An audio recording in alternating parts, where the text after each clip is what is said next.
Bismillahirrahmanirrahim. Assalamualaikum warahmatullahi wabarakatuh. Assalamualaikum warahmatullahi wabarakatuh.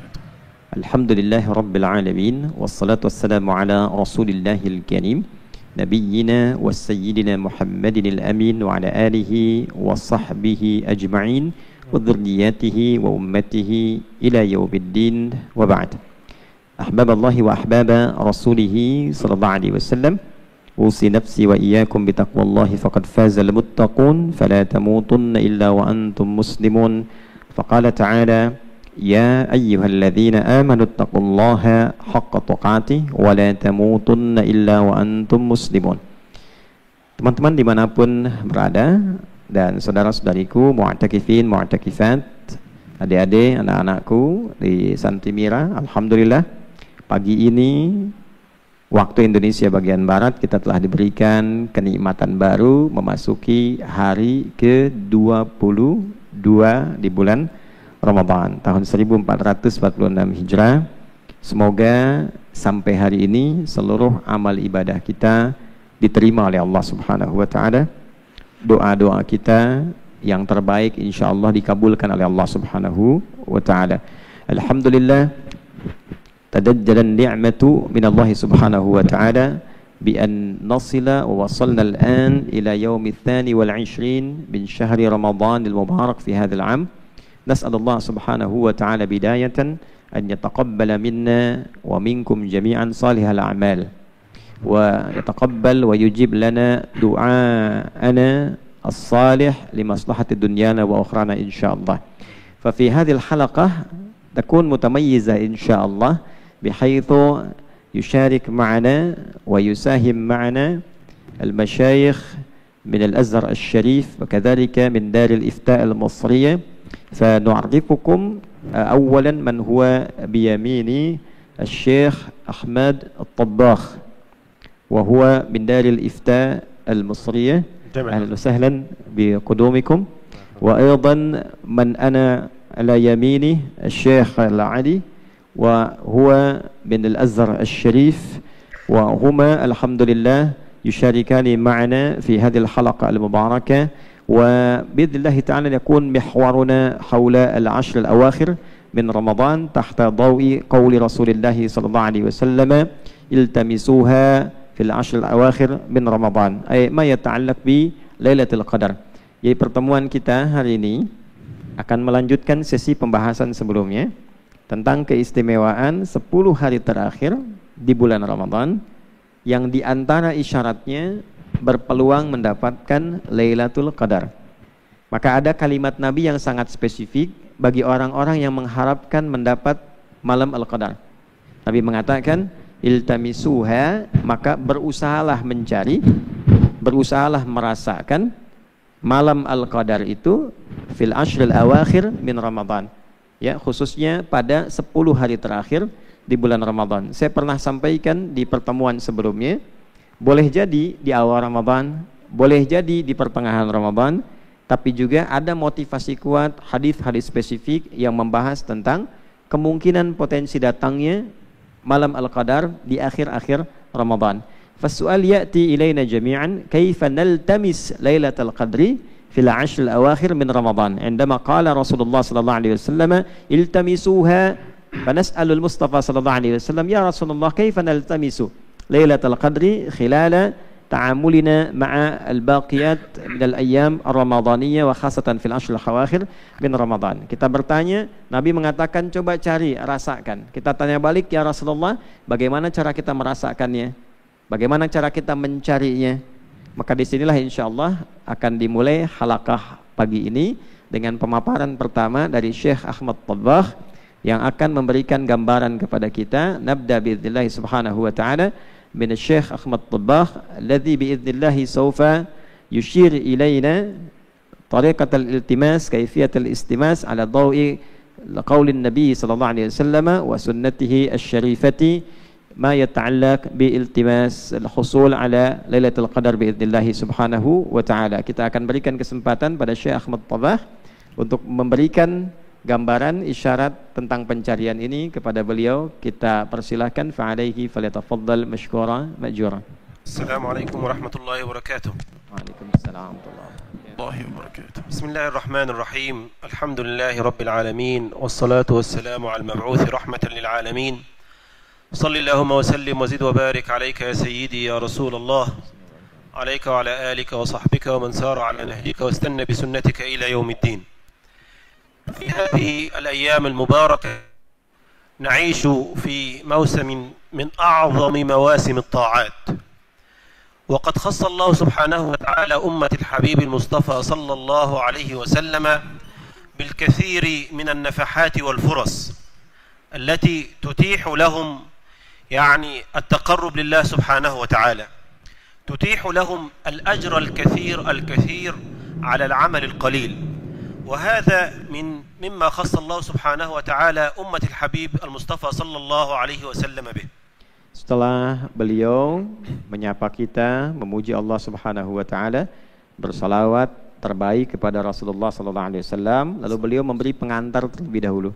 Kita bersyukur kepada Allah diberikan kesempatan menikmati satu sesi dalam kehidupan kita yang mengandung banyak keistimewaan, yaitu sesi di bulan Ramadan. Di antara keistimewaan Ramadan ini, diberikanlah kita kesempatan menikmati ibadah, walaupun cuma sedikit, tapi ibadahnya bisa berlipat nilai pahalanya. Itulah di antara keutamaan Ramadan yang bisa kita rasakan.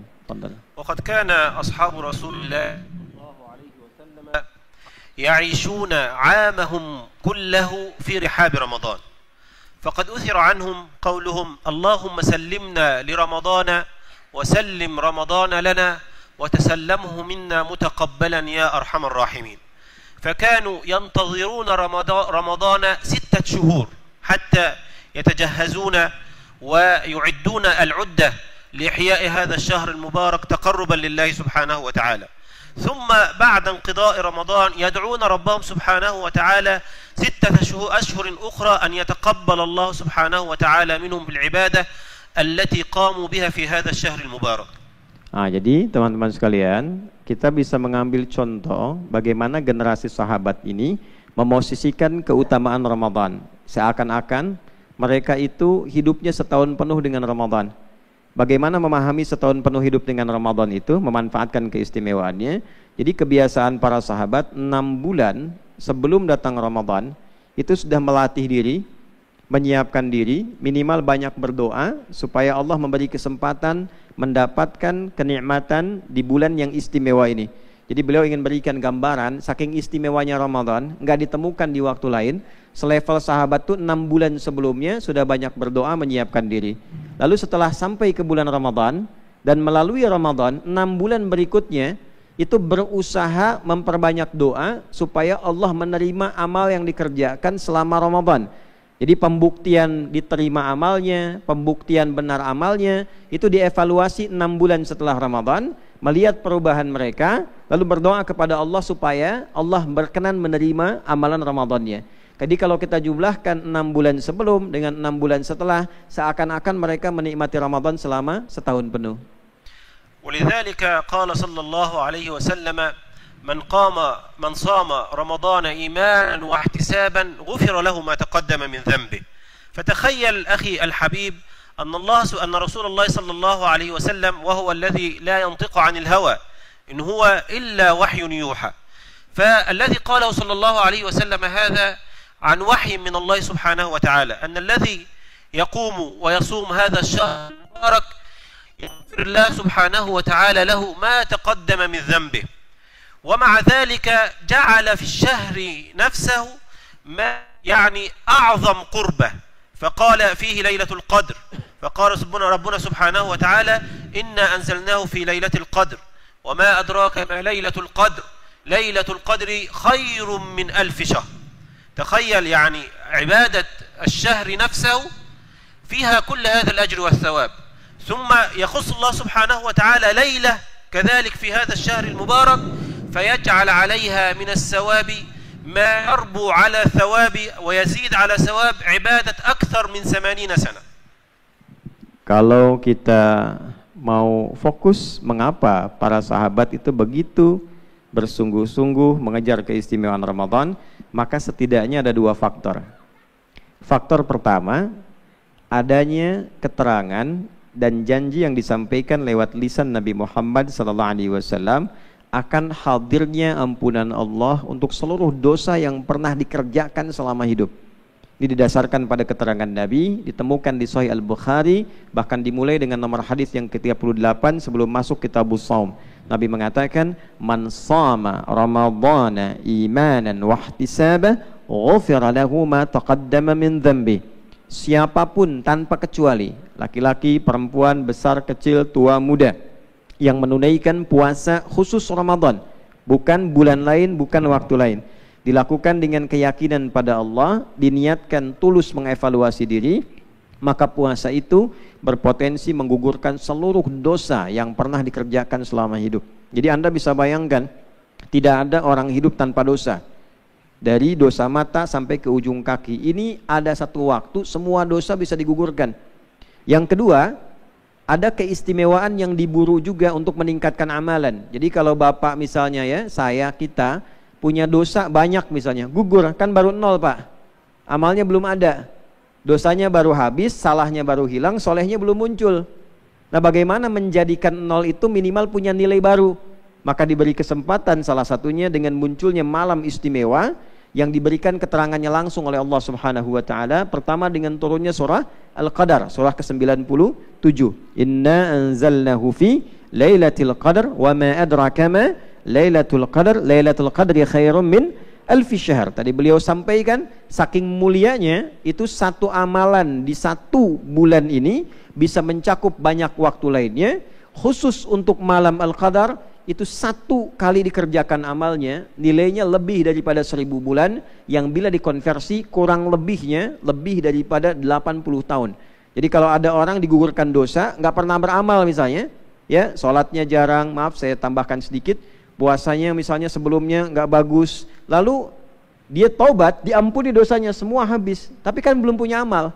Tiba-tiba bangun di malam ini, sholat sekali, itu nilai sholatnya sama dengan 80 kali sholat tanpa berhenti selama hidupnya. Lalu kalau meninggal, baru salam terus meninggal misalnya, maka dia punya amalan dengan satu itu 80 tahun tanpa henti. Nah, ini diantara kesungguhan mengapa para sahabat mengejar keutamaannya. فينبغي على المؤمن المسلم الذي يتحين الفرص ويترقب الفرص التي أعطاها الله سبحانه وتعالى له أن يستغل هذه الفرص، كما قال صلى الله عليه وسلم: إن لله في أيام دهركم ألا فتعرضوا لها فلعل أحدكم أن تصيبه نفحة فلا يشقى بعدها أبدا. وهذا هو حال المؤمن، صائد ومترقب للفرص التي تأتيه من الله سبحانه وتعالى. ومن أعظم هذه الفرص التي ينبغي على المسلم الكيس الفطن الزكي أن يلتمس هذه الفرص، من أعظمها ليلة القدر. Jadi kalau sudah paham keistimewaannya, mengerti keutamaannya, maka orang Islam yang cerdas, yang paham substansi, yang mengerti esensi kehidupan, itu sudah pasti akan mempersiapkan diri untuk memburunya. Seperti Nabi SAW mengisyaratkan bahwa Allah itu menempatkan keutamaan-keutamaan tertentu. Kalau kita berikan penjelasan lebih, kadang ada waktu, kadang ada tempat. Maka orang cerdas dia melihat, kalau sekiranya punya waktu yang nilainya lebih banyak manfaatnya, lebih banyak nilainya, maka setidaknya dia menyiapkan dirinya, keadaannya, dan juga potensi maksimal pada dirinya untuk mengejarnya. طيب نعم نستفيد أولا ونشكر لفضيلة الشيخ أحمد طباخ على هذه المقدمة الطيبة المفيدة. Kita berikan ucapan terima kasih kepada Syekh Ahmad Tabbakh pada pengantar ini. Jadi kita bagi dua ya, beliau memberikan pengantar dulu. Ini ciri khas Al-Azhar tuh begitu, nggak masuk ke substansi, tapi diberi dulu pengantarnya, kenapa harus ngejar malam Al-Qadar, manfaatnya apa gitu kan, keistimewaannya bagaimana, kalau kita meninggal menghadap Allah, dari peluang itu dapatnya apa. Setelah itu baru diajak kita, setelah paham istimewanya, manfaatnya, diajak kita untuk bersungguh-sungguh meraihnya. إذن نلتقي الآن إلى الشيخ علي بسؤال مهم جدا بعدما عرفنا وعلمنا ميزات ليلة القدر. والتي هي خير من ألف الشهر والتي أيضا فيه الرحمة ومغفرة الله سبحانه وتعالى. إذن كيف نلتمس هذه الليلة المباركة؟ فعليه فليتفضل مشكورا مأجورا. الله فيك دكتور أدي. الحمد لله رب العالمين، والصلاة والسلام الأكملان الأتمان الأزهران الأنوران على سيدنا رسول الله. اللهم صل وسلم وبارك على نبينا محمد كاملة ترضيك وترضيه وترضى بها عنا أكرم الأكرمين، وبعد. إن الله تبارك وتعالى خص أمة النبي صلى الله عليه وسلم بنفحات كثيرة تتضاعف فيها الحسنات وتحط فيها الذنوب والسيئات، فالسعيد من اغتنم هذه اللحظات وتعرض لهذه النفحات، كما في الحديث الذي ذكره الطبراني الذي ذكره أن النبي صلى الله عليه وسلم قال: إن لربكم في أيام دهركم لنفحات ألا فتعرضوا لها لعل أحدكم أن تصيبه لا يشقى بعدها أبدا. Setelah beliau menyapa kita, memuji Allah Subhanahu wa taala, bersolawat pada Rasulullah sallallahu alaihi wasallam, lalu beliau meneruskan pengantar dari Syekh Ahmad Tabbakh tadi dengan mengatakan bahwa Nabi sallallahu alaihi wasallam menegaskan dalam sabda beliau bahwa Allah Subhanahu wa taala menampilkan dalam kehidupan kita sesi-sesi yang sangat penting, waktu-waktu yang sangat istimewa, yang dengan hadirnya waktu-waktu itu, maka kita sebagai muslim yang cerdas, muslim yang baik, hendaknya memiliki semangat yang kuat untuk memanfaatkan keistimewaan waktu itu demi meraih potensi-potensi kebaikan yang tidak ditemukan di waktu-waktu lainnya. Lailatul Qadri kama dzakaraha Al-Qur'anul Karim khairun min alf syahr.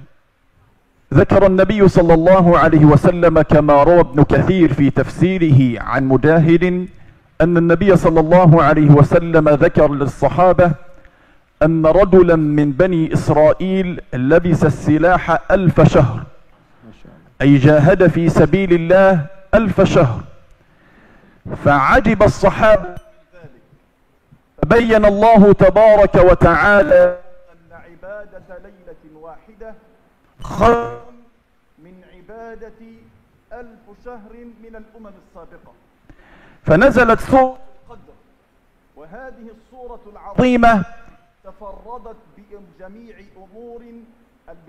الأمور التي تدل على العظمة. ففي الآية الأولى ذكر الله تبارك وتعالى: إنا أنزلناه في ليلة القدر، فأسند فعل الإنزال إلى نا الدالة على العظمة، وإذا جاءت نا تدل على أن الفعل عظيم وعلى أن الفعل له قدر وأهمية. Baik, nah ini sekarang fokus, ini bagian yang paling pentingnya.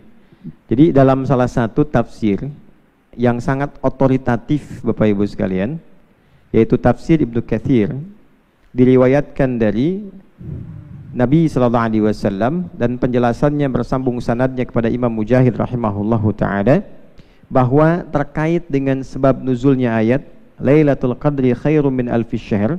Jadi pernah disampaikan satu kisah di kalangan Bani Israel, ya, umatnya Nabi sebelumnya. Mereka pernah berjuang, Bapak Ibu sekalian, ini sangat menarik, selama 1000 bulan itu, ya. Jadi berjuang kurang lebih 80 tahun lah, ya, berjuang. Nah, ketika kisah ini diceritakan, para sahabat kagum. Wah, mereka itu kok amalnya banyak sekali, mereka kuat sekali, ya, sehingga seakan-akan nampak keistimewaan yang sangat luar biasa yang tidak mudah untuk ditandingi. Maka dari keterangan itulah turun rahmat Allah Subhanahu wa taala yang dikhususkan pada umatnya Nabi Muhammad sallallahu alaihi wasallam.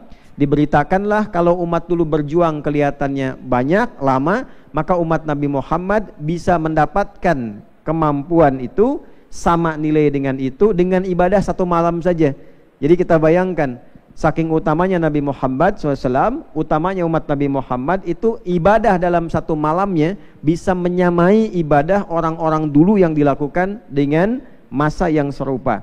Maka dari itulah beliau menegaskan, saking utamanya malam Al-Qadar ini dibuka dengan inna, naknya panjang, inna, naknya lita'zim, untuk menunjukkan keagungan, keistimewaan, kedahsyatan. Seakan-akan Allah ingin membuka ayat ini dengan mengatakan malam Al-Qadar itu bukan malam biasa, istimewa. Saking istimewanya saya gunakan keagungan yang melekat pada diriku untuk menunjukkan keagungan malam Al-Qadar ini. Ta'zimun nafsi li ta'zimi sya'ni. Fadhal. هذه الليلة العظيمة سماها الله تبارك وتعالى بليلة القدر، ولذلك قال ابن الجوزي رحمه الله في تفسير هذه الكلمة أي ليلة العظمة، ليلة عظيمة الشأن، أو أنها ليلة ذا قدر، كما يقال قدر فلان أي عظمة فلان، أو أن هذه الليلة يبتدأ أو يقدر فيها جميع شؤون القوم أو الخلائق في هذه الليلة المباركة، أو أنها تقدر أي تضيق بأهل السماء في هذه الليلة العظيمة، فجميع الوجوه تدل على عظمة ليلة القدر. ولذلك أمرنا النبي صلى الله عليه وسلم أن نلتمسها في العشر الأواخر من رمضان، وفي رواية أخرى التمسوها في الوتر من العشر الأواخر من رمضان. ولكن السؤال هنا المهم، كيف ألتمس هذه الليلة المباركة؟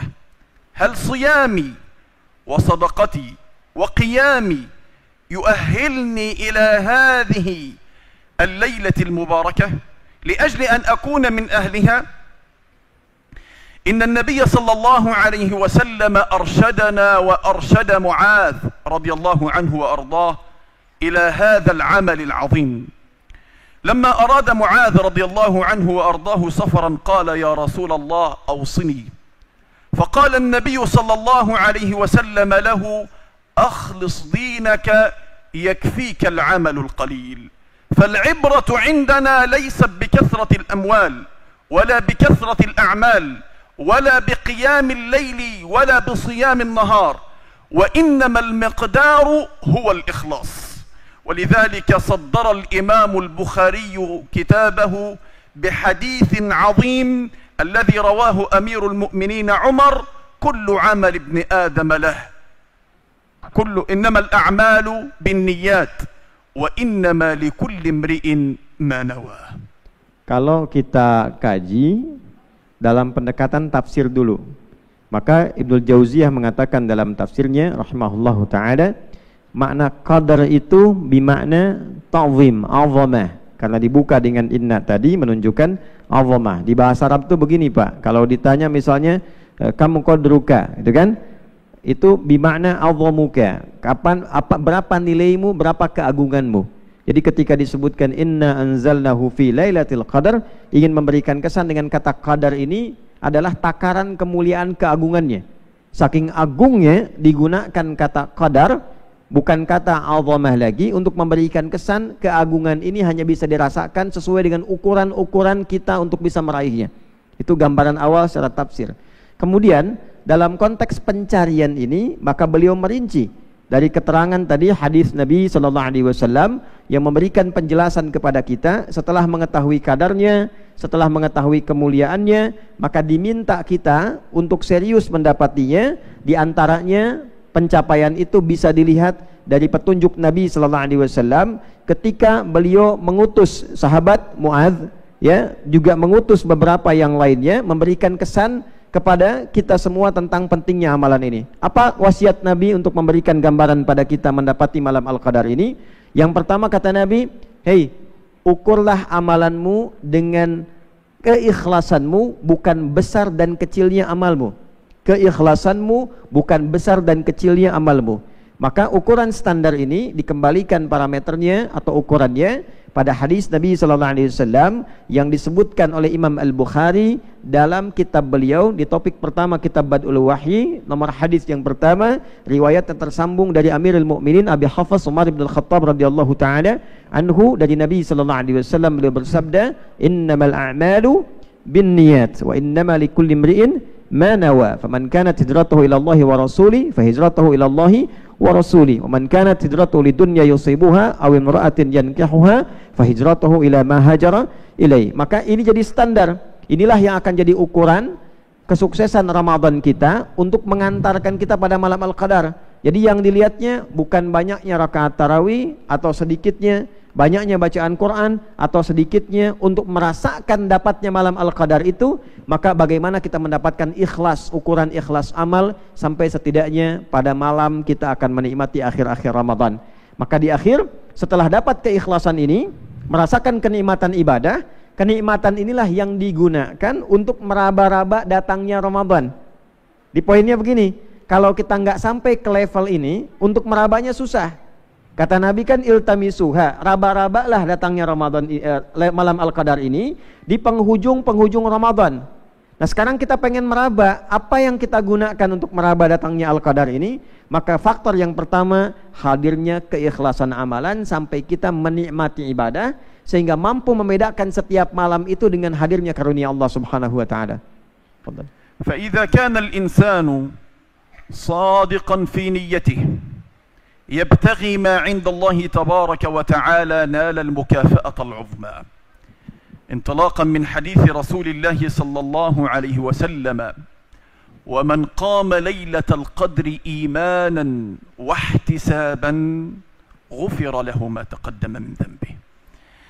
فليلة القدر ليلة عظيمة ونفحة مباركة، لا بد وأن أغتنم هذه الليلة العظيمة بصدقي أولا وبإخلاصي في النية، فإن الله تبارك وتعالى لا ينظر إلى قوة الجسد ولا كثرة المال ولا حسن الهيئة.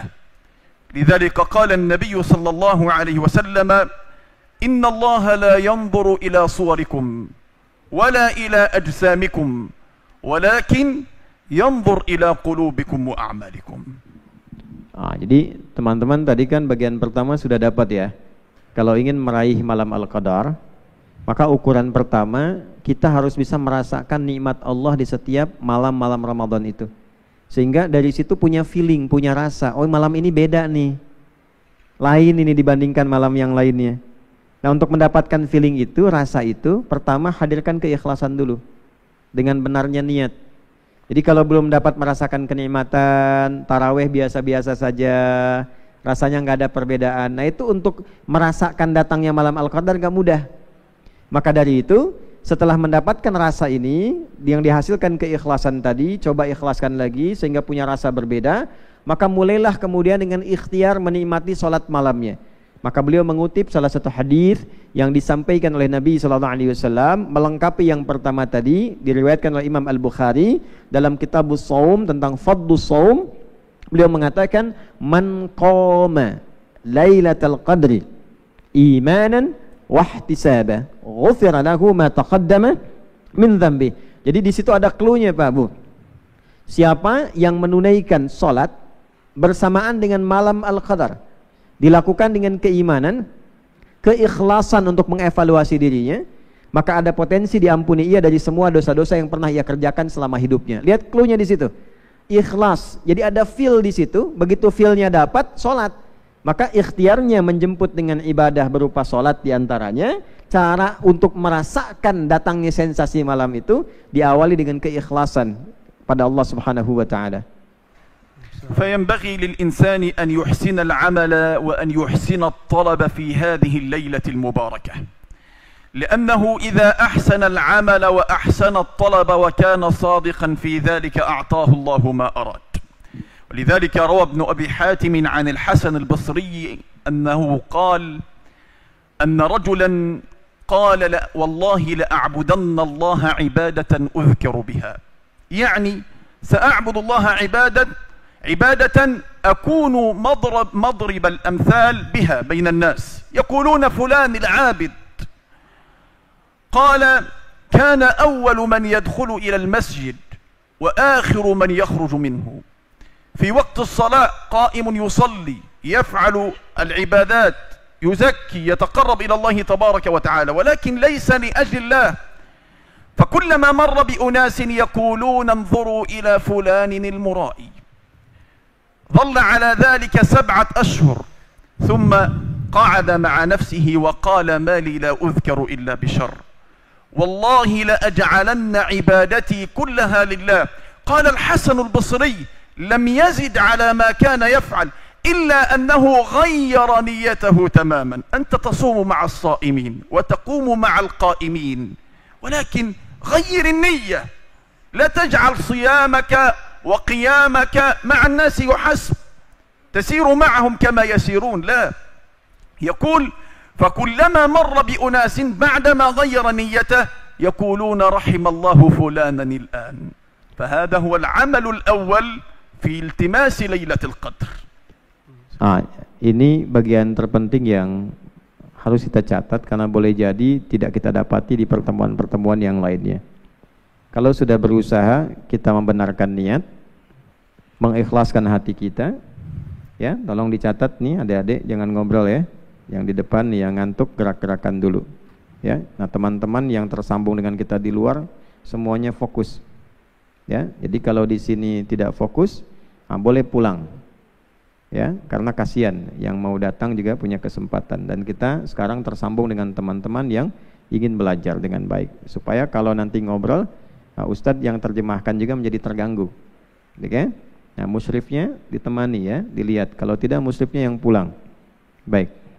Dilanjutkan, maka setelah punya keikhlasan, punya semangat, maka berupayalah untuk bisa menempatkan keikhlasan niat itu dengan amal yang benar.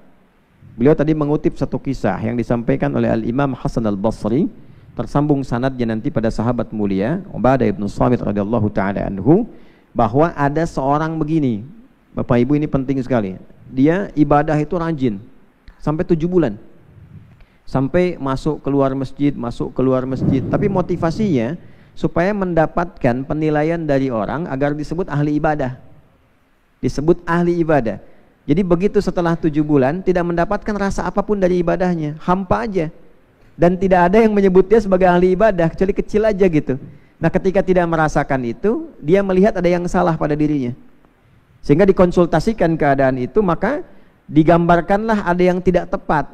Maka ghayyir niyatak, ya, perbaiki niatmu, arahkan sepenuhnya untuk mendapatkan ridha Allah. Begitu kemudian niatnya dirubah, maka terasalah kenikmatan ibadah itu tanpa mengharapkan ada orang menyebutnya sebagai ahli ibadah lagi. Maka dari situ terjadi perubahan pada dirinya. Ibadahnya semakin nikmat, semakin enak, semakin baik.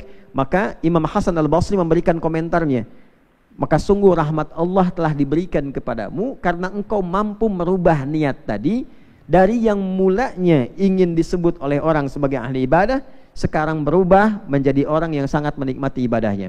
Maka kalau kita ingin berpotensi mendapatkan malam Al-Qadar, beliau tadi meneruskan, berupayalah menikmati ibadah kita supaya ingin dinilai Allah. Jangan karena ikut taraweh karena banyak orang, karena merasa imamnya bagus. Mulai sekarang coba cek, tadi malam ke-22 ada perbedaan enggak? Sudah merasa belum ibadah kita diniatkan karena Allah?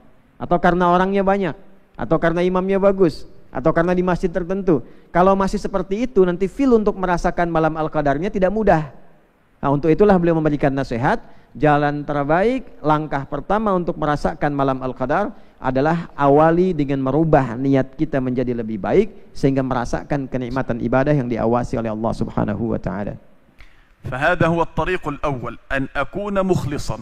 الطريق الثاني لالتماس ليلة القدر، بعض الناس يدخلون إلى رمضان دون تحديد الهدف من أخذهم من رمضان، ويدخلون إلى العشر الأواخر من رمضان ولا يؤثر فيهم رمضان، ويخرجون من رمضان كما دخلوا إلى رمضان. وهذا للأسف بسبب شيء بسيط. ما هو هدفك من رمضان؟ حددت الهدف، أعد لهذا الهدف خطة من أراد أن يكتب كتابا وضع له خطة علمية لأجل أن يكتب هذا الكتاب. دكتور آدي بارك الله فيه عندما أراد أن يأتي بنا إلى هنا إلى إندونيسيا ذهب إلى مصر وتم عقد اتفاق، وعندما أتينا إلى هنا وضع البرنامج الذي سنقوم عليه، وكل هذا خطة، فما بالك بعمل عظيم أنت تقوم به ونفحة مباركة. أنت تصوم وتقوم، أين القرآن؟ أين فعلك الخيرات؟ وهذا هو الطريق الثالث، أن تجتهد في العبادة في هذه الأيام المباركة. كان النبي صلى الله عليه وسلم كما روى الإمام البخاري عن أم المؤمنين عائشة، كان النبي صلى الله عليه وسلم إذا دخل عليه العشر أحيا ليله وأيقظ أهله وشد المئزر. يقول ابن حجر رحمه الله: أحيا ليلة أي سهرة، وأحيا نفسه بالطاعة والتزكية، لأن النائم أخو الميت. ثم النبي صلى الله عليه وسلم لم يقتصر بالفضل والخير لنفسه وفقط، وإنما تعدى الخير إلى أهله.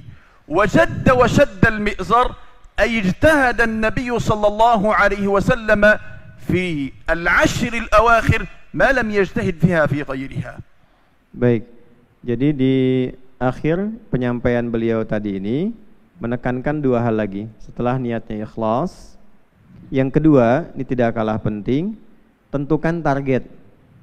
Saya ulangi, tentukan target. Targetnya apa nih yang direncanakan? Programnya apa yang ingin disertakan? Misal 10 terakhir ini, kita ingin mengejar malam Al-Qadar. Kan malam tuh, malamnya ada kegiatan apa? Ada agenda apa? Tadi beliau berikan contoh saat kami ke Mesir, ya, kita membawa agenda yang tertib. Saat pulang dari Mesir pun, ini para syekh-syekh ini mau datang, kita berikan agenda yang runtut sehingga programnya jelas. Mau kemana, apa yang mau dikerjakan. Nah, dengan jelasnya itu tujuannya tercapai, targetnya jelas, dan segala yang dikerjakan itu punya manfaat yang terukur. Nah, dengan cara memahami dan logika yang sama, coba kita tempatkan untuk memburu malam Al-Qadar. Target tiap malamnya apa nih Pak? Ya kan? Kemudian beliau tadi contohkan misalnya dengan pendekatan yang ketiga, ketika beliau memberikan gambaran target, diberikanlah gambaran-gambaran amalan. Sebagai contoh, baca Qur'annya ada enggak setiap malamnya? Kalau ada, mau berapa ayat? Mau berapa halaman? Berapa lembar? Kalau sholat, apa yang mau dikerjakan sholatnya? Berapa rakaat dikerjakan? Maka dimotivasilah kemudian oleh hadis Nabi SAW dari Sayyidah Aisyah radhiyallahu taala anha, didokumentasikan oleh Imam Al-Bukhari pada subtopik, pada topik nomor 32, Fadlul Lailatul Qadar, ya, subtopik yang pertama dalam hadis yang tersambung pada Sayyidah Aisyah radhiyallahu taala anha. Beliau menyampaikan bahwa Nabi sallallahu alaihi wasallam idza dakhala alaihi al-ashru, kalau sudah sampai masuk 10 awal akhir pertama Ramadan, masuk akhir 10 Ramadan, maka syadda mi'zarahu. Beliau kemudian mengetatkan sarungnya, ayat tazalan nisa. Beliau pamit pada keluarganya dulu. Imam Ibnu Hajar Al-Asqalani memberikan penafsiran bahwa saking mulianya beliau ingin fokus itu sampai agendanya disiapkan. Keluarga simpan dulu, saya ingin berburu malam Al-Qadar dulu. Kemudian yang kedua, ahya lailahu, malamnya dihidupkan, ada program. Ya, ada program untuk ngajinya, untuk bacanya, untuk sholatnya. Wa aiqadha ahlahu, setelah itu mulai menebarkan kebaikannya tidak untuk sendiri. Jadi kalau bapak punya rasa, Pak, rasanya kok ini malamnya beda gitu ya, nah, kasih tahu keluarganya, ya, bangunkan istrinya, bangunkan anaknya, berikan kabar gembira ini, karena boleh jadi yang merasakan itu tidak harus semuanya, mungkin sebagian punya feel itu, itulah yang kemudian kita tebarkan untuk merasakan kenikmatannya. Fa hadhi rubbama akhir kalimat min Syekh Adil, faddal bi yakhtim bi kalimatil akhirah qabla an nadkhula ila bab al-su'al wal jawab ma'a al-mustami'in al-kiram. Insyaallah. من الطرق المهمة في التماس ليلة القدر العفو، كما جاء في صحيح الإمام البخاري عن عبادة بن الصامت أن النبي صلى الله عليه وسلم خرج يبشر الصحابة بليلة القدر، فتلاحى رجلان أي تشاكلا، فرفعت ليلة القدر. ولذلك من الأعمال التي لا يعرف مقدار ثوابها إلا الله العفو، كالصيام والصبر. الصيام كل عمل ابن آدم له إلا الصوم فإنه لي وأنا أجزي به، والصبر إنما يوفى الصابرون أجرهم بغير حساب، والعفو فمن عفا وأصلح فأجره على الله. فإذا كنت تريد أن تكون من السعداء ومن الموفقين إلى عمل الصالحات فاعف واصفح عمن ظلمك وعمن أساء إليك، فهذا كان دأب الصالحين. وتذكر هذه الآية الكريمة: والذين جاهدوا فينا لنهدينهم سبلنا وإن الله لمع المحسنين. بارك الله فيكم وسلام الله عليكم ورحمته وبركاته. Waalaikumsalam warahmatullahi wabarakatuh. Bagian terakhir ini ada yang penting nih Pak Bu, ini jarang dibahas nih. Saya kira ini jadi catatan utama. Yang selanjutnya, hadirkan sikap pemaaf. Hadirkan sikap pemaaf untuk melapangkan hati kita dari segala masalah dan melembutkan keadaan kita untuk menangkap sinyal malam Al-Qadar. Dalam satu hadis yang tersambung ini, sanadnya pada sahabat utama Ubadah bin Samit radhiyallahu taala anhu, disampaikan pada Nabi sallallahu alaihi wasallam tentang dua orang yang berselisih, Pak. Ya. Dan bertepatan dengan malam Ramadan. Maka apa yang dihukumi oleh Nabi sallallahu alaihi wasallam dari perselisihan ini, karena hatinya tidak bersih, maka diangkatlah kemuliaan malam Al-Qadar dari keduanya. Maksud diangkat itu, dia tidak mendapatkan peluang untuk meraih itu. Ya, karena hati yang enggak bersih, rasanya enggak dapat, jadi seakan-akan ibadahnya hambar saja. Ya, maka dari itulah kemudian dengan sifat pemaaf ini masing-masing punya keutamaannya. Tadi beliau contohkan dalam puasa ada keutamaannya. Ya, as-siyamu li wa ana ajzi bihi, puasa itu untukku, aku yang memberikan kadar, itu keutamaannya. Yang kedua, sabar. Allah memberikan pahala sabar dengan keutamaan yang tinggi, bighairi hisab, tanpa batasan. Ya, innama yuwaffas sabiruna bighairi hisab, diberikan orang-orang sabar itu pahala tanpa batasan gitu ya, saking mahalnya sabar. Nah, maaf juga demikian, maaf itu mahal sekali. Saking mahal maaf itu, orang-orang berselisih tanpa adanya rasa pemaaf, itu saking mahal harga maaf, malam Al-Qadar sampai nggak dapet. Itu gambarannya yang disebutkan demikian. Maka setelah disebutkan tadi niatnya bersih, husnul niyah. Kemudian yang kedua ikhlas. Yang ketiga kita berusaha dengan menjemput amalan, memetakkan kegiatan dengan program. Yang keempat dari program itu diruntutkan kegiatan-kegiatan secara detail. Yang kelima dilapangkan hati bila ada masalah sehingga kita lebih mudah menikmati ibadah. Lalu ditutuplah dengan Al-Quran surah Al-Ankabut, surah ke-29 di ayat ke-69, ayat yang terakhir. Walladzina jahadu fina lanahdiyannahum subulana wa innallaha lama'al muhsinin. Jadi beliau mengatakan, menafsirkan dari ayat ini, ayo sungguh-sungguh serius.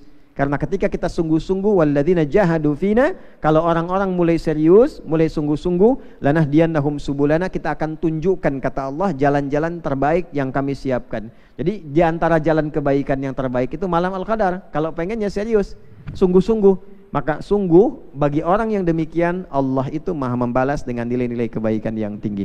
Barakallahu li Syekh Adil ala hadhihi at-tawsiyat al-mufidah at-tayyibah wa syarh al-mufid. Istafadna kathiran min hadha. Fa al-an nasil ila al-akhir min mihwarina, yani as-su'al wal jawab ala mada min al-waqt al-mutabaqi takriban 10 daqaik. Kita punya 10 menit untuk diskusi untuk menutup sesi kali ini. Diperkenankan bagi bapak atau ibu, kalau ada yang menuliskan silahkan. Kalau ada bapak di sini yang ingin bertanya spesifik, dipersilahkan. Di sini kita memiliki Syekh Ahmad Tabakh, juga ada Syekh Adil, wa ana barzakhun bainahuma barzakhul la yabghiyan. Silakan. Jadi saya yang tengah-tengahnya, moderator ya, yang paling gampang itu untuk memberikan terjemahan dan mungkin tambahan-tambahan. Ada yang mau ditanyakan? وبانتظار السؤال منكم فأريد أن أؤكد بأن الروايات حول التماس ليلة القدر في شهر رمضان في كثير من الروايات، ويصل تقريبا عدد الصحابة الذين رووا التماس ليلة القدر حوالي تقريبا إلى 10 من الصحابة رضوان الله عليهم جميعا. فوجدنا السيدة عائشة رضي الله تعالى عنها، وجدنا سيدنا ابن عباس رضي الله تعالى عنهما، وجدنا سيدنا ابن عمر رضي الله تعالى عنهما، وكذلك وجدنا سيدنا Ubay bin Ka'ab radhiyallahu taala anhu, wa kadzalika wajadna Sayyidina Abdullah ibn Unais radhiyallahu taala anhu wa ila dzalika, wa kullu hadhihi riwayat tukamilu ba'daha ma'a ba'd. Kita mendapatkan riwayat tentang malam Al-Qadar itu diriwayatkan banyak Pak Ibu sekalian. Kurang lebih nanti kita dapatkan 10 orang periwayat yang menyampaikan cara-cara kita mendapatkan malam Al-Qadar ini. Jadi kita temukan misalnya dari Sayyidah Aisyah radhiyallahu taala anha, ya, seperti hadis-hadis yang tadi disampaikan. Ada sahabat Abu Hurairah radhiyallahu taala anhu, ada sahabat Abdullah bin Umar radhiyallahu taala anhuma, ada sahabat Abdullah bin Abbas radhiyallahu taala anhuma, ada sahabat Ubay bin Ka'ab radhiyallahu taala anhu. Kalau Abdullah bin Unais itu menunjuk waktu spesifik. Saya pernah mendapati malam Al-Qadar tanggal 23 Ramadan. Ya, 23 min Ramadan. Sahabat yang sebaliknya, ya, di sini kita dapatkan yang lainnya, Mu'adz bin Jabal misalnya, ya, menyampaikan satu persepsi yang berbeda. Demikian juga dengan sahabat yang lain ketika mengatakan saya mendapatkan ini, ya, di tanggal 27. Jadi ada yang merasakan 27, ada yang merasakan 23, ada sahabat lain mimpi bareng-bareng. Ya, karena hunalika ashab, ya, ra'au jami'an fil manam annaha lailatul qadr atta fi sabil awakhir min Ramadan. Ya, fa'uru dzalika fi manamihim thumma ustaftu ila Nabi sallallahu alaihi wasallam. Jadi ada sahabat bahkan yang mimpinya bareng semua, Pak. Di 7 akhir Ramadan itu mimpinya bareng semua. Disampaikan kepada Nabi sallallahu alaihi wasallam, ya, ya Rasulullah, ini bagaimana kami mimpi sama semua? Ya, maka Nabi SAW mengatakan faqad tawata'at ru'yatukum, kalian tuh benar gitu kan, kalian benar mimpinya, maka carilah kemudian malam Al-Qadar itu di sabil awakhir min Ramadan, di 7 hari terakhir di bulan Ramadan. Jadi ada yang 7, ada yang 10, ada juga yang tadi menyampaikan riwayat witir. Ya, riwayat witir itu di malam-malam ganjil, walaupun tidak menepikan yang genapnya. Jadi barangkali ini gambaran-gambaran seputar malam Al-Qadar. Bila tidak ada yang ditanyakan dari Bapak Ibu sekalian, saya sampaikan. Ada yang mau disampaikan? Silakan. Satu pertanyaan. Bismillah. Jazakallahu khair Ustaz. Ya. Assalamualaikum warahmatullahi wabarakatuh. Assalamualaikum warahmatullahi wabarakatuh. Izin memperkenalkan diri, nama saya Ardiansyah Ustaz dari Lampung. Iya.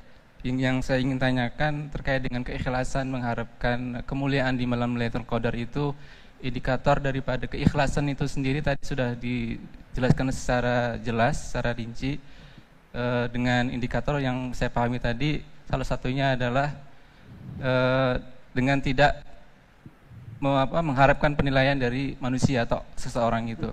Nah, bagaimana ketika kita mengharapkan kemuliaan dari malam Lailatul Qadar itu dengan harapan dikabulkannya hajat-hajat kita di malam Lailatul Qadar itu, dengan banyak memohon kepada Allah Subhanahu wa taala harapan-harapan yang seperti itu Ustaz. Artinya harapan-harapan yang hajat-hajat kita yang di dunia ini terijabah gitu. Baik. Itu saja yang bisa saya sampaikan. Terima kasih. Assalamualaikum warahmatullahi wabarakatuh. Assalamualaikum warahmatullahi wabarakatuh. Sa'ala sa'ilun al-Sayyid Adiaksa huwa min Lampung.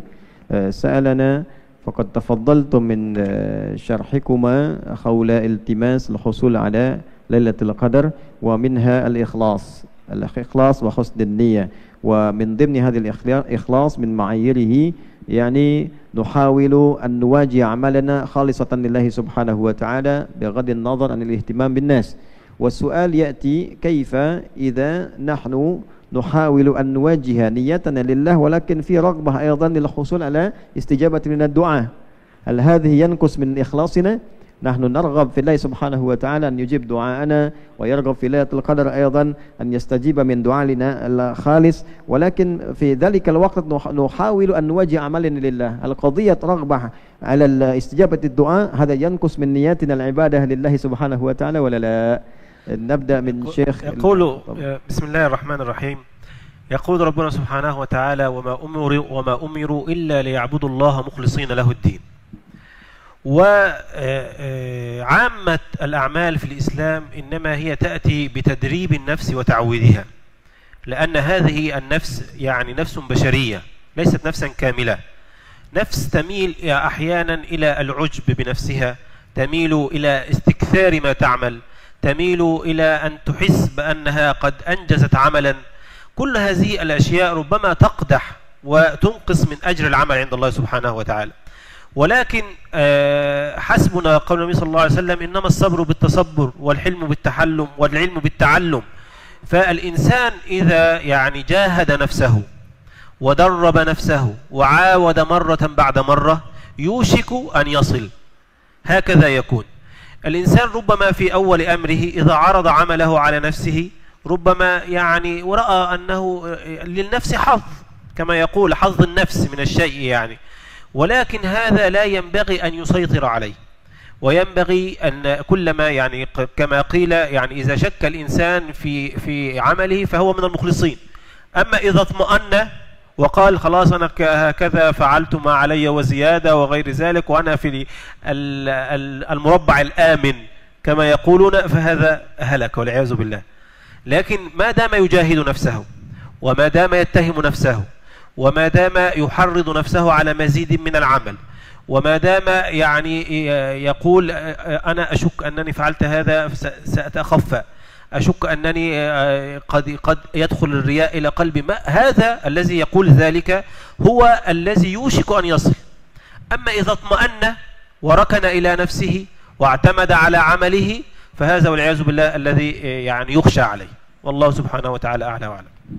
Beliau menyampaikan pandangannya, pertama dimulai dengan standar ayat Al-Quran dulu di surah Al-Bayyinah surah 98 di ayat yang kelima, wa ma umiru illa liya'budullaha mukhlishina lahuddin. Tidaklah diperintahkan mereka itu, masuk kita semua, untuk beribadah itu standarnya berusaha untuk ikhlas. Nah, dalam konteks usaha ini jiwa kita, keadaan kita itu berbeda-beda. Standar ikhlasnya tidak sama. Kadang-kadang masih ada yang butuh motivasi. Motivasinya berupa imbalan. Kalau saya mengerjakan ini, nanti imbalannya apa? Ada lagi standar tertinggi, sudah tidak memikirkan semua imbalan. Yang penting Allah ridha dengan amal saya. Nah, dengan kondisi ini Al-Quran menjelaskan secara terperinci untuk melatih jiwa kita itu pada level yang tertinggi sesuai dengan keadaan-keadaannya. Maka seperti tadi beliau sampaikan, mengutip pada beberapa riwayat, kita ingin belajar untuk lembut saja itu butuh praktek belajarnya. Ya, untuk mendapatkan sifat hilmun itu didapatkan dengan tahallum. Untuk lembut ya harus belajar lembut, ya kan? Untuk bisa sabar harus belajar sabar. Maka untuk ikhlas pun harus belajar ikhlas. Nah, dalam konteks belajar inilah kemudian masing-masing itu punya levelnya. Maka di level ini ketika Anda mengatakan saya pengen ikhlas dapat malam Al-Qadar, tapi juga saya berharap dengan sisi keikhlasan itu doa-doa saya dijawab. Di level itu tentu akan menyesuaikan dengan batas-batas keinginan kita. Kalau masalah nambah atau kurang pahala itu kembali kepada Allah Subhanahu wa taala. Tapi beliau kemudian mengatakan motivasi, sedapat mungkin terus saja berlatih sampai kita merasakan kenikmatan paripurna. Untuk sekarang tidak ada masalah. Kita minta, kita berusaha ikhlas sambil meminta sesuatu. Tapi terus kerjakan level amalnya supaya naik sampai kita abai dengan semua permintaan tadi dan sampai pada derajat tertinggi yaitu merasakan kenikmatan ibadah karena Allah saja. Bisa dipahami sampai sini?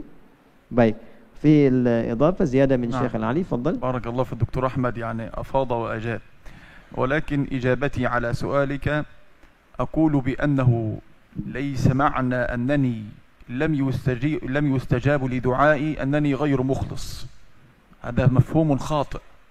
إجابة الدعاء تنقسم إلى ثلاثة أقسام، أو الدعاء إلى ثلاثة أقسام. قسم يستجاب الله لدعائك فيقول مثلا أجيبوا دعوة عبدي، وهذا خطر. أجيبوا دعوة عبدي فإني لا أحب أن أستمع لصوته. ويستجاب لأحدهم كذلك. والأمر الثاني أنه يرفع عنه من القدر كما في حديث النبي صلى الله عليه وسلم لا يرد القدر إلا الدعاء. فبدعاء الإنسان وينزل قدرا له يكون مثلا قدرا في شر له من أموره فيرفع هذا بدعائه. والأمر الثالث أخروا دعوة عبدي فإني أحب أن أسمع صوته. وكما قال النبي صلى الله عليه وسلم يستجاب لأحدكم ما لم يعجل، فليس معنى ذلك أنني لست من المخلصين. Barakallahu fiik. Allah barik fikum. Jangan simpulkan dulu bahwa ketika saya ingin mengerjakan ibadah dengan ikhlas, tapi saat bersamaan saya ingin berharap dijawab doa, jangan simpulkan bahwa itu lantas mengurangi kadar keikhlasan kita. Ya, karena kenapa? di doa sendiri ada tingkatan-tingkatan untuk mendekat kepada Allah pada satu bagian juga. Di antaranya 3 tingkatan. Tingkatan yang pertama adalah ketika kita berdoa dikabulkan. Artinya kan ada konektivitas kita dengan Allah. Kalau tidak ada unsur keikhlasan di dalamnya, nggak mungkin juga Allah kabulkan gitu kan. Kemudian yang kedua, ada kalanya kita dirubah sesuai kadar yang lebih baik untuk kita. Kita mintanya A, dijawab kemudian B. Ini pun menunjukkan ada konektivitas antara permintaan kita dalam doa dengan keikhlasan kita yang tersambung pada Allah. Dan yang ketiga, ada kalanya kita minta itu seakan-akan tertunda, padahal bukan ditunda. Ada 2 hikmah. Hikmah pertama, Allah menyenangi amalan kita saat kita memohon, sehingga meminta kepada kita dengan itu, meminta itu yang dimaksudkan melihat diri kita ya, untuk terus memohon kepada Allah karena menambah pahala, menambah kebaikan dan menyenangkan nilai kemuliaan. Kemudian poin keduanya adalah dengan kita melakukan itu meningkat pahala kita, nambah pahala lagi. Kan kalau berdoa belum terkabul kan tahajudnya nambah ya, baca Qurannya nambah, puasanya nambah gitu kan, maka bertambahlah pahala. Jadi irisannya ditemukan di mana antara keikhlasan dengan doa. Irisannya doa itu justru bisa menjadi pengantar dalam kita mengantarkan pada keikhlasan. Wa rubbama fi ta'liq fi hadha wa laysa bi takamul wa innama musahama fi hadhihi al-istifsarat wa tadakhalat wa qaulullah subhanahu wa ta'ala في سورة البقرة من آية 186 وهذه من الآيات الرمضانية وقال ربنا وإذا سألك عبادي عني فإني قريب أجيب دعوة الداعي إذا دعاني فليستجيبوا لي وليؤمنوا بي لعلهم يرشدون فهنالك المخلص وهنالك المخلص. Barakallahu li Syekh Ahmad At-Tabbagh عندما ابتدأ بقول الله سبحانه وتعالى من سورة البينة من آية الخامسة عندما قال ربنا وما أمروا إلا ليعبدوا الله مخلصين له الدين. من هم المخلص؟ الذين يحاولون أن يجدوا الإخلاص في أنفسهم. عندما وجدوا الإخلاص فغير ربنا لفظ الإخلاص اللي لصق فيه بقول تعالى مثلا إلا عبادك منهم المخلصين فتغير من المخلص إلى المخلص. فما دمنا نحن في الاختيار إلى الإخلاص وسمينا بالمخلصين مخلصين بمعنى هنالك منازل في الإخلاص. نحاول أن نطريق كذا في منزلة كذا، نحاول أن نطريق كذا منزلة كذا. فالدعاء هذا نوع من الإخلاص لأننا عندما نعمل شيئا من أجل ابتغاء رضا ربنا وامتثال أمر ربنا فهذا نوع من الإخلاص. أليس تعريف الإخلاص عمل شيء من أجل أمر ربنا من أجل رضا ربنا ومن أجل اهتمام ربنا. ما دمنا نعمل شيئا لابتغاء وجه الله سبحانه وتعالى فسمي ذلك بالإخلاص. فأمر ربنا أن ندعو إليه جل وعلا في العبادة. ثم ذلك بالإضافة إلى ذلك عندما ندعو الله سبحانه وتعالى نصلي وندعو ونرغب في الاستجابة من الدعاء فقارن بين الاستجابة والإيمان في تلك الآيات. وإذا سألك عبادي عني فإني قريب أجيب دعوة الداعي إذا دعاني فليستجيبوا لي وليؤمنوا بي. فدل على أن اقتران الإيمان باستجابة من الدعاء إلى أن أو على أن الدعاء نوع أيضا من الإخلاص. فليس هنالك الافتراق بين الإخلاص واستجابة الدعاء في رغبة الحصول على رضا الله سبحانه وتعالى. Jadi gini Mas, justru doa itu bisa disimpulkan bagian dari keikhlasan. Definisi ikhlas itu apa? Mengerjakan segala hal karena Allah, ya kan? Nah sekarang Allah perintahkan doa sama saya, kamu kejar malam Al-Qadar, doa juga sama saya. Nah ketika Allah perintahkan itu kita berdoa, bukankah itu mengikuti keinginan Allah? Maka itu termasuk bagian dari ikhlas itu sendiri. Maka ketika kita mengerjakan itu, masuklah pada kategori mukhlis namanya, orang yang berusaha ikhlas.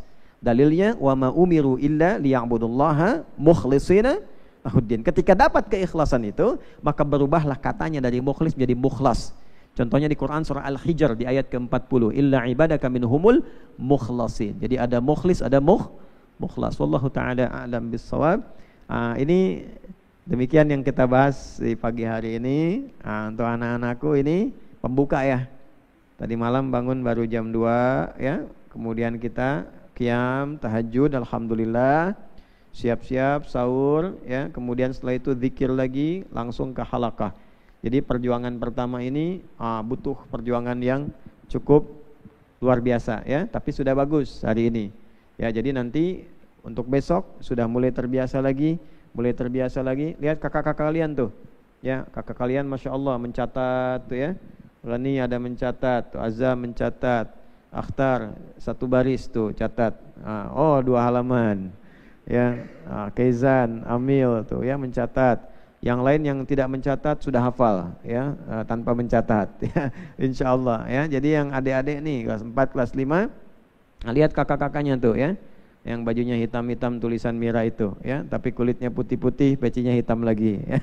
Nanti lihat, kalian tetap semangat belajar ya, belajar. Jadi kalau sudah baik, tadi Ustaz sempat ingatkan ya, kalau sedang kita fokus, upayakan kita berusaha dengar. Kalau misalnya tadi lagi ngantuk, matanya beginian lagi, kan? Kayak Mr. Bean tuh diginiin tuh, ya. Tadi Ustaz lihat beberapa, kayak gitu ya. Jadi kalau dibawa ngobrol nanti setannya datang di pinggirnya tuh ngajak nerusin ngobrol, ya. Maka dari itu maksimalkan lagi, ya kalian berusaha lagi. Nanti catatan-catatan yang musyrif juga dites kembali, nanti dicek ya. Mereka ditanya kira-kira dapat apa tadi yang sudah dituliskan. Baris yang rapi sekarang, baris rapi yang depan, baris rapi, coba dilihat safnya, bikin 3-4 rapi, ayo, rapi. Itu siapa yang pegang gelas, masih minum atau enggak? Ada apa isinya di gelasnya? Oh, untuk ini ngilangin ngantuk, tutup begini, simpan dulu, rapi, lurus, saf wahid, ya, udah, saf tsani, 2, Tsalits, Rabi' 3, sudah? Sekarang ittajihu ilal yamin, ada ke kanan. Ke kanan. Sagara, kanan, cepat, semua cepat. Cepat, tangan di depan. Udah? Siap, hujan rintik-rintik. Ayo. Hujan rintik-rintik. Azkar, hujan rintik-rintik. Ada badai, angin bergelombang. Dah cukup. Belok ke kiri, terus hadi tariq li habin nuas. Terus hujan rintik-rintik, nazal al-matar. Kalian khafif, kalian pelan-pelan. Nazal al-matar, shwaya, qalil. Ada badai. Fi rihan, dah ada badai, angin bergelombang, pelan-pelan, pelan-pelan, sudah selesai, cukup, dah, arkan, peto, sudah, ngadap sini, sudah, dah, nah gitu ya, nanti gerak-gerak sendiri, kalau ngantuk gerak-gerak sendiri. Jangan sampai ketiduran nguapnya ke atas begini, ntar cicak dari atas turun. Ya? Siap ya? Naltaqi insyaallah fil halaqatil ukhra. Fanakhrim bi khitamil mix insyaallah bidu'a kafaratil majlis. Subhanakallahumma rabbana wa bihamdika asyhadu an la ilaha illa anta nastaghfiruka wa natubu ilaik. Alhamdulillahi rabbil alamin. Nashkur li الشيخ الدكتور أحمد الطبخ على تلك المساهمات المفيدة كلمات الطيبة وكذلك للشيخ علي حفظه الله تعالى فنسأل سبحانه وتعالى لهما التوفيق والسداد والمغفرة من الله وأسأل الله سبحانه وتعالى أن يضاعف لهما الأجور إلى يوم القيامة ولنا جميعا إن شاء الله وشكرا